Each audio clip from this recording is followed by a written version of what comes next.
और जंग से जुड़ी इस समय की बड़ी खबर आपको बता दें, ईरान पर इजराइल के हमले जारी है। बुशहर में इजराइल ने एक बार फिर हमला बोला है और कार के पास यहां बड़ा धमाका हुआ है।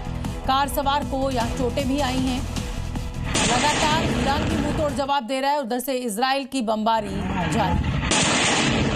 देखिए, बुशहर शहर पर ये नया हमला हुआ है। आग का गोला आप देख सकते हैं किस तरीके से यहाँ पर तबाही मचाता हुआ। क्या स्ट्रेट ऑफ हॉर्मूज को लेकर मिडिल ईस्ट में महातबाही आने वाली है? अगर ऐसा होता है तो इसका असर पूरी दुनिया पर होगा। जी हाँ, क्या Donald Trump straight of Hormuz को लेकर महातबाही का महाप्लान तैयार कर रहे हैं? और मैं ऐसा इसलिए कह रही हूँ क्योंकि स्ट्रेट ऑफ हॉर्मूज पर ट्रंप ने 48 घंटे वाले अपने अल्टीमेटम को अब 5 दिन कर दिया है। तो क्या अगर स्ट्रेट ऑफ हॉर्मूज पर ईरान पीछे नहीं हटा, अमेरिकी राष्ट्रपति डोनाल्ड ट्रंप अपनी सेना को हॉर्मूज की तबाही का ऑर्डर दे देंगे?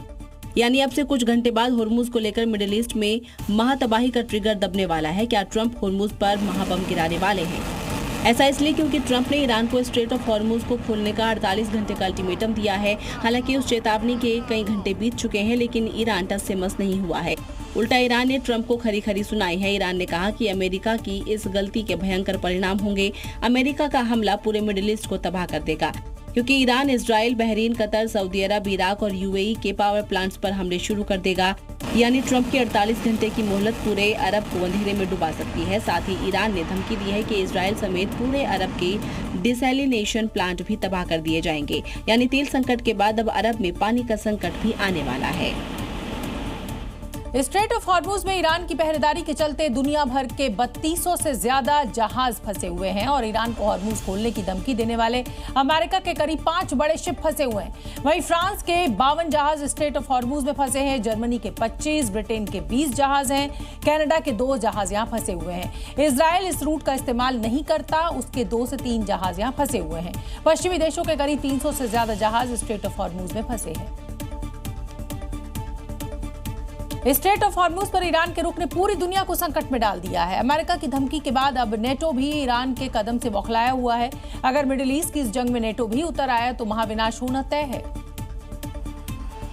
हॉर्मूज पर ईरान की किलेबंदी अब नेटो का सब्र भी तोड़ने लगी है। जिस तरह ईरान ने हॉर्मूज पर धाक जमाते हुए कई देशों के लिए वहां के रास्ते बंद कर दिए, उसे लेकर नेटो भी बौखला गया है। नेटो महासचिव मार्क रूट ने कहा है कि ईरान पूरी दुनिया के लिए खतरा पैदा कर रहा है।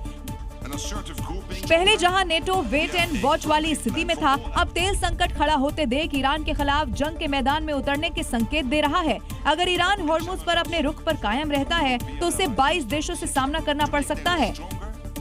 नेटो ऐसे वक्त में ईरान के खिलाफ मोर्चा खोलते हुए नजर आ रहा है, जब ट्रंप ने ईरान को स्ट्रेट ऑफ हॉर्मूज को खोलने का 48 घंटे का अल्टीमेटम दिया है। उससे पहले ट्रंप नेटो के साथ न आने पर अपनी नाराजगी जाहिर कर चुके हैं। यहाँ तक कि वो नेटो को कागजी शेर तक कह चुके हैं।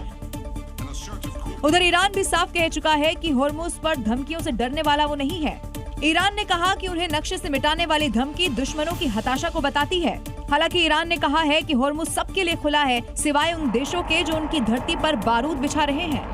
अमेरिका, इजराइल और ईरान जंग में तत्काल युद्ध विराम के आसार नहीं दिख रहे हैं और इस बीच ईरान ने युद्ध खत्म करने के लिए 6 शर्तें रखी हैं और साफ साफ कह दिया है कि अगर तबाही रोकना चाहते हैं तो पूर्ण युद्ध खत्म कीजिए, शर्तें मानिए। आइए चलिए आपको वो शर्तें बता देते हैं। पहली शर्त, युद्ध न दोहराए जाने की पूरी गारंटी, कोई अस्थायी या प्रतीकात्मक युद्ध विराम मंजूर नहीं। दूसरी शर्त, अमेरिका अपने सैन्य ठिकानों को पूरे क्षेत्र से हटाए। तीसरी शर्त, युद्ध के दौरान हुए नुकसान के लिए मुआवजा मिले। चौथी शर्त, सभी क्षेत्रीय युद्ध खत्म माने जाएं। पांचवी शर्त, हॉर्मूज स्ट्रेट में ईरान का पूरा नियंत्रण रहे, किसी का दखल ना हो। छठी शर्त जो ईरान ने रखी है, ईरान को निशाना बनाने वालों पर मुकदमा और प्रत्यर्पण का हक मिले। युद्ध विराम के लिए ईरान जिस तरह की शर्तें रख रहा है उससे साफ है कि फिलहाल ये युद्ध थम नहीं रहा है, क्योंकि ये शर्तें शायद ही ट्रंप और नेतन्याहू को मंजूर हों। अगली खबर का रुख करेंगे। इजराइल समेत खाड़ी के कई देशों में अपने ड्रोन से खतरनाक हमले कर रहा है ईरान। आने वाले दिनों में इन देशों को धुआं धुआं करने वाला है और इसकी झलक उसने एक वीडियो जारी कर दिखाई है। मिसाइल और ड्रोन टनल्स के बाद IRGC के इस रहस्यमयी सुरंगों को देख अमेरिका, इजराइल भी अब चौंक उठे हैं। ईरान ने इस पाताल लोक का दरवाजा तो खोल दिया है, लेकिन मिसाइलों से पर्दा अभी नहीं हटाया है। लेकिन कैनिस्टर के आकार और भंडारण का तरीका ही बता रहा है यहाँ ईरान के खास हथियार मौजूद हैं, जिसका ना तो ईरान ने अभी इस्तेमाल किया है और ना ही दुनिया को इसकी जानकारी है कि इस टनल में है क्या। लेकिन वीडियो देखकर साफ अंदाजा हो रहा है कि यहाँ बड़ी संख्या में बड़ी मिसाइलें तैयार रखी हुई हैं। इन मिसाइलों को दागने वाले लॉन्चर और ट्रक भी यहाँ मौजूद हैं। IRGC ने बीते दिनों भी दावा किया था कि वो फिलहाल पुराने हथियार खत्म कर रहा है। ईरान ने इस वीडियो के जरिए ये भी दावा किया है कि इन मिसाइलों के लिए अमेरिकी फाइटर्स को मार गिराना बाएं हाथ का काम है।